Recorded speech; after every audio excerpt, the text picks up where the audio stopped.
Warning: our YouTube channel and its videos may contain scenes, language, and content that may not be appropriate for all audiences. These videos include surveillance footage, undercover pursuit of suspects, actual police and rescue operations, and fearless confrontations.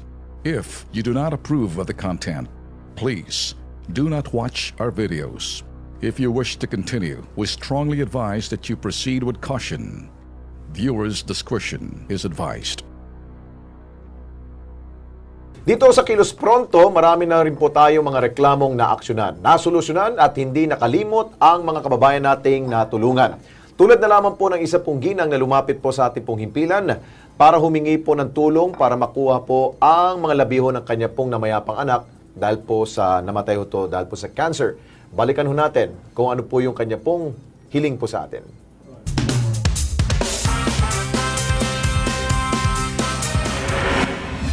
Ado sa Pebrero pumunta sa BMUI headquarters si Ninita Robles para humingi ng tulong. Ang kanyang manong 19 anyos anak na si Janet ay namatay sa Philippine General Hospital noong 25 ng Enero taong kasalukuyan dahil sa sakit na kanser. Hindi umano niya mailabas ang labi ng kanyang anak sa Elysium Memorial Chapel sa Tondo, Maynila dahil may balanse pa sila sa punerarya.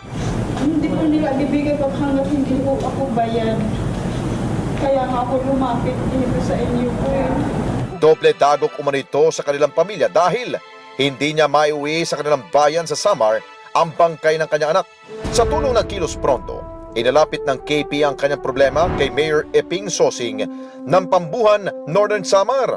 Ma'am Evangeline, baka pwede ho tayo makatulong hon. 15 mil na lang daw hong kulang para ma-release na hon itong Elysium Funeral Parlor. Ho. O sige, sasabihin ko kay Mayor. Sige Okay, po, ma'am. sige po. Sa tulong ng butihing alkalde, sinagot nito ang kanilang kakulangan sa punerarya. Sigurado ho kami, talagang tutulong ho yan. Nagdadalamahati man sa pagkamatay ng mahal sa buhay, nakapagpaluwag sa kanyang damdamin na mapaglamayan na nila sa kanilang probinsya ang namayapang anak. Kay Sir Alex, Sir Bintol po, sa mga staff po, sa lahat-lahat po ng tumulong sa akin. Maraming salamat po. Tayo naman dito, walang anuman, basta't makatulong pong programa para ho sa inyo ito.